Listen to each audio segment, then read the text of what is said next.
Napadlo vás, že herci se museli od někud přijít? Že museli opustit své životy a nejlepším, že jo, a přijít sem celý nesví, že nemůžou a nejsou celý svý. Za rohem svět. O čem to je? No já vlastně moc nevím. A vadí ti to? Že nevím? No. Ne, ale asi bych chtěla vědět víc. Tak se zeptáme herců. To jsme my. Pahýli. Bez pointy. O čem to je? No, to nevíme ani my. To mě právě zajímalo, jestli vy to víte, nebo Ne. vy taky ne. Nevíme. A co režisér? Jiří Adámek Austerlitz. Já jsem Bára. Já jsem Julie. A tohle je podcast Studia hrdinů. Bažina. Bažina. Bažina. Bažina.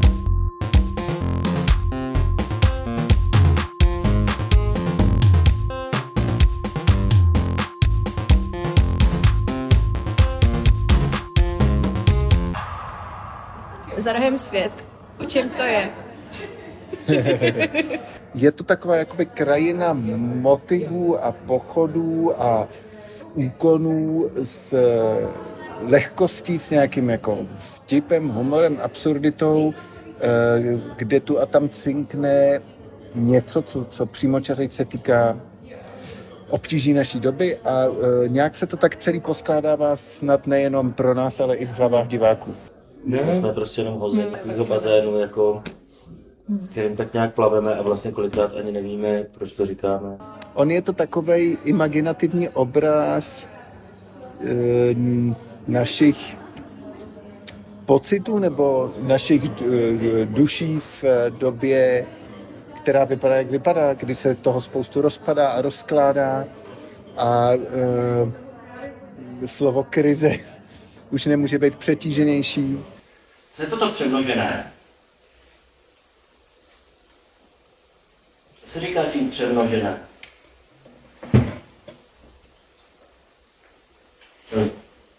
Lidstvo je... Lidstvo. Prožené, že přemnožené. Pro mě jsou tam třeba spousta motivů jako environmentálních, který vlastně asi možná nikdo nepochopí, ale třeba miluju kanistry, který tam Berta rozdá, který vedou tam k hromádce kamínků, který vyroste stojánek vysušen. Nebo jako pro mě to je takový obraz toho, nevím, nedostatku vody, když to řeknu hodně debilně blbě. Ty dané kanistry sice vedou, a ani jeden ten kanistr nemá dno, to znamená, že v něm ta voda být ani nemůže. Je ten první? Ten poslední má dno. Nebo jako první. Ne. Ten největší. No, ten je kompletní. Nemá. Má. Pojďte se vsadit. No, pojďme se vsadit. Mě zajímalo, jestli jako to pochopení ten cíl toho. Jestli vlastně člověk musí tu inscenaci pochopit, aby si ji užil. Asi ne. Je tam na tom něco na pochopení? No, já si myslím, že ten problém je asi v tom, jak jako dostatečně dát signál, že tenhle druh myšlení lze odložit. Pánové,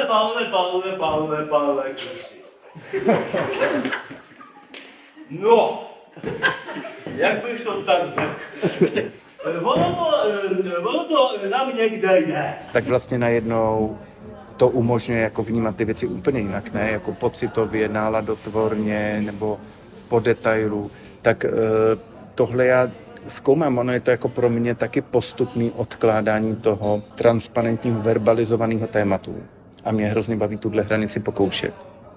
A čeho se bojím, a to se možná těm lidem stává, je, jako když představení vyvolává pocit, že jsem moc hloupej na to, abych to pochopil. Jo?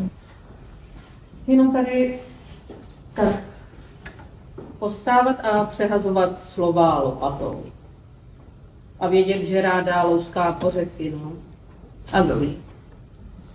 Tak ale spolu úleva. No teď to stačí. Úplně. Stačí úleva, že pronáším slova, která pronáším. Že zaměstnávám vaši mysl tím, čím se zaměstnává moje mysl. Tak děkuji. To je taková úleva, fakt. Ten máme Tyhle, to je radši. taky scénář, vole. D nese D na střed, F nese O na štendr, vole. D okolkuje kolem D, F pokládá O na štendr, K dole, K na štorc. S rovná MC na druhou. K na čtvrc. To dělám blbě celou dobu. Nádherně, to je. Jak to vznikalo, tohleto? Protože říkám to správně, že to byly věci, se kterými jste přišli na zkoušení jako vy? Že to nebyl napsaný scénář, ale že vy jste ho tvořili? Něco byl napsaný scénář. V podstatě Jirka přišel s napsaným scénářem, který psal asi půl roku a během 2 zkoušek zjistil, že to je nepoužitelný, tak ho roztrhal. Já u tohohle typu inscenací vždycky něco si tak jakoby vytyčím jasnic nebo abstraktnic na začátku a pak spolu s dramaturgyněmi, scenografkami podnikáme rešerš, já toho strašně moc načtu, nakoukám třeba filmy, co mi doporučují, taky si vytvářím takovou svoji krajinu nebo svůj archív osobní a někam mě to dovede. No a pak, když píšu, tak já nejsem schopný si jakoby koncipovat, mít jako strukturu, nebo píšu nenarativní texty, takže to není tak, že bych věděl ten příběh a oddělil ho do slov. No a takže já jsem prostě takhle napsal jako docela dost textů, no a pak během čtených zkoušek, během prvního týdne jsem měl pocit, že to jako nic nedělá. Já myslím, že kvalita se pozná podle vanilkových zmrzlin. Já jsem si vždycky myslel, že to vím. Já to nevím. To nevím, jestli vám herci vyprávěli tu možná vůbec nejkrásnější zkoušku za celou dobu. A co když ten nejlepší den už byl? Mouchy poznají, kdy končíš. A položili jsme mikrofon na stůl a 2 hodiny říkali jakoby cokoliv. A měli jsme strašný záchvaty smíchu a to udělalo jako druhou vlastně vrstvu toho scénáře. Třeba jednou jsme měli to, že jako pravidlo té hry, jako konverzační, že máme vždycky začít nějakou jako historku a nedoříct tý. Já jsem to přepsal všechno, pak jsme to spolu třídili s dramaturgyní a pak jsme to jako uplacírovávali. Je tohle gesto dost živoucí? Jako, že se dějou nějaký improvizace a teďko najdeme tu škvíru, kam by se dal dát nějaký text, a pak jsme z nějakých výroků, já tomu říkám výroky, to jsem si tak usmyslel jako výroková dramaturgie, na to jsem přišel před pár lety. A vlastně kdy ty scénáře teď tak pojímám, že je to jako soubor výroků. A z těch výroků jsme dělali i určitý takový plochy, jako že jsme si hráli, co po čem může zaznít, aby to nebyl dialog, ale vlastně, aby to dělalo něco zajímavého vedle sebe. Není to zločin, když tě u toho nechytěj. No jsem jednou takovýho. To už ta příroda někde přidá, někde ubere. Tyjo, to bych jsem chtěl taky někdy říct. To řekni. Co? Jo, v jedné lékárně ho neměli, v druhé lékárně ho neměli. Ale odpovědi tu jsou. A máte nějaký repliky, které během toho tvůrčího procesu zkoušení zazněly, ale nejsou v tom výsledku. A jako mrzí vás to třeba? Jo, něco, toho je co tuna. nezaznělo. Toho je tuna, ale už se nikdo z nás nepamatuje. Jo, to bylo jako při tom zkoušení, člověk si říkal, tak tohle z toho mi líto, ještě na další zkoušce mi to bylo líto, ještě na další zkoušce mi to bylo líto a pak už jsem nevěděl, že mi to je líto, protože už jsem to vytěsnil. Co já? Svět se motá. Co svět? Já se motám. Jaký rozdíl? Já a svět. Jaké propletené motání. Jaká dávka zamotanosti. Klube se já a klube se svět. A obojí je na úhynu. Moje babička říká místo senior. A pak je vždycky šťastná, když má na něco seniorskou slevu. To bylo nejvíc cesto, kdy řekl. Jo. Seniorskou. Snažila jsem se, ale já se Seniorskou. Seniorskou. Seniorskou, ne No ale řekni to bez toho důrazu, jako seniorskou. Řekni seniorskou. Má řekni seniorskou, a ne seniorskou. Seniorská. Seniorská sleva. Prostě máš furt seniorská. A řekni seniorská. Seniorská.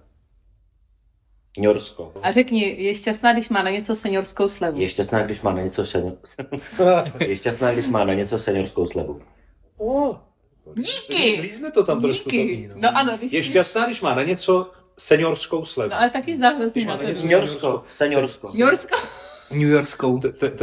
Švédsko, Dánsko, Norsko. Pošlo. A naopak, máte něco, co se tam dostalo, co byste tam nepotřebovali? Jako třeba, že se blbě říká ta seniorská sleva. Jako tohleto se mi bude blbě říkat, to jsem říkala už na začátku, že si se přijde podívat moje babička. Takže to takže to... Ale to je strašně vtipný s tou babičkou, proč by ti to vadilo? Přijde mi to, že se jí jako prostě za to vysmívám, že říká seniorská. Nikdy jsem jí to neřekla. Babi, ty říkáš seniorská a je to seniorská. To je úplně perfektní.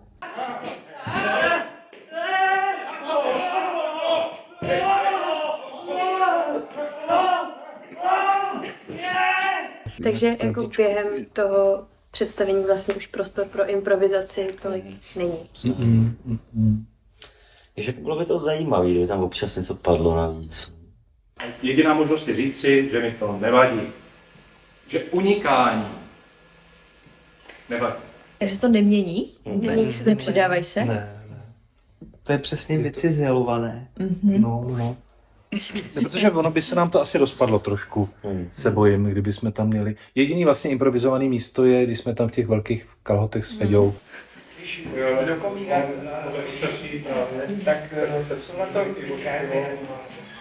Taky složitý ty dvě představení, jakoby nějakým způsobem se synchronizovat, aby někdo nebyl napřed nebo tak. Takže když jsme to pak spojovali, tak jsme chodili jako po 3 sekundách. Prostě jsme se vraceli proti 2 scénářům, každý měl jako nějaký svůj jazyk, jako Berta a my, takže to byla velmi piplavá práce. Takže kdyby my jsme si do toho začali vymýšlet nějakou věc, tak tam najednou budou úplně nový signály a mátli bychom se mezi sebou.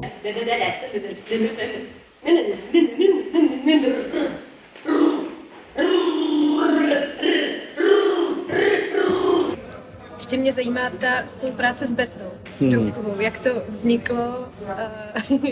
Jakým způsobem probíhalo vlastně to vaše tvůrčí propojení? No to teda zázračně. No, začalo to tím, že důležitá pro mě herečka Vendula Holičková to za nějakých okolností se rozhodla, že odstupuje z toho projektu. A já jsem říkal spolupracovnicím, že jsem mockrát v životě zažil, že se jakoby nahrazuje herec nebo herečka a že tam to slovo jako nahrazuje, nebo koho teda najdem, nebo kdo to bude dělat místo ní, že ten moment psychologicky mám hrozně nerad.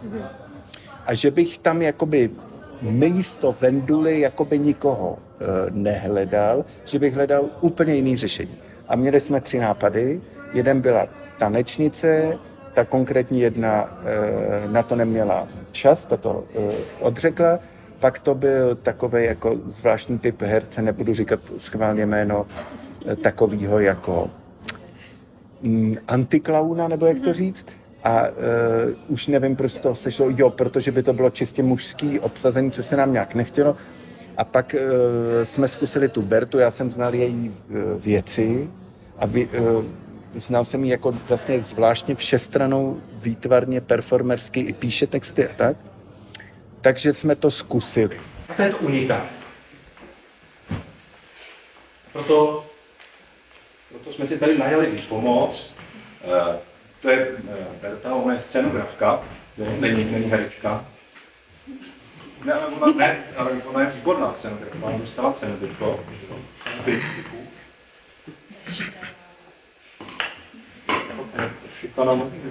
Je to hlavně to pravda.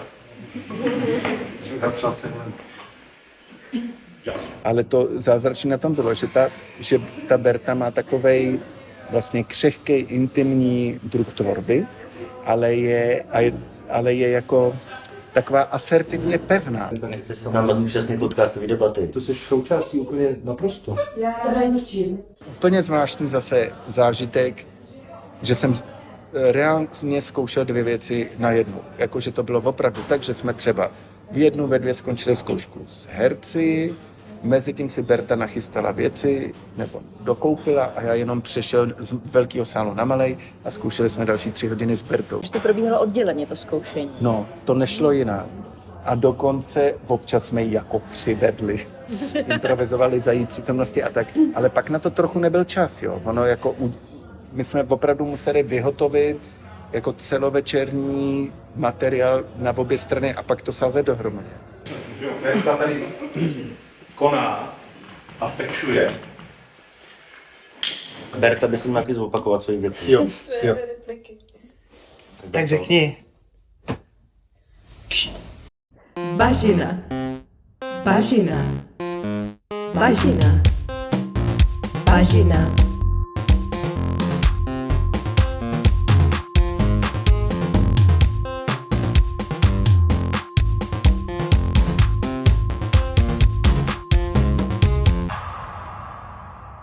Ale spoustu lidí odcházejí jakoby vlastně dost pobavený a takový jako zradostnělý, ale zároveň tomu vlastně úplně nerozumí a píšou třeba vůbec tomu nerozumím, ale bavil jsem se náramně, jo? No, tak takhle to probíhá. Ale jako opravdu to není tak, že bych řekl, ach, vy jste nepochopili, vždyť je to o tom, o tom. Takhle to prostě není. Je to jako odraz toho, co si řeším já, jak vnímám tu dobu, toho, na co mi odpověděla právě kniha Timothy Mortona nebo Timothy Mortonový, že ona právě mi trochu odpovídá, říká, no tak ta teze je, to není, že čekáme na to, až opravdu definitivně přijde klimatická krize, my jsme prostě uprostřed klimatické krize, jenom si na to teda pojďme zvyknout, budeme se v tom tak nějak plácat a sranda jde dál, jako život jde dál, nebo můžeme klidně se dobře bavit.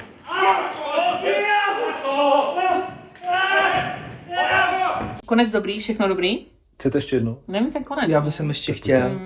Jako konec? No, to uslepičí úlet. A my chceme být jenom vděční, že tady s vámi můžeme být, když za dveřmi čeká svět a zároveň budoucnost.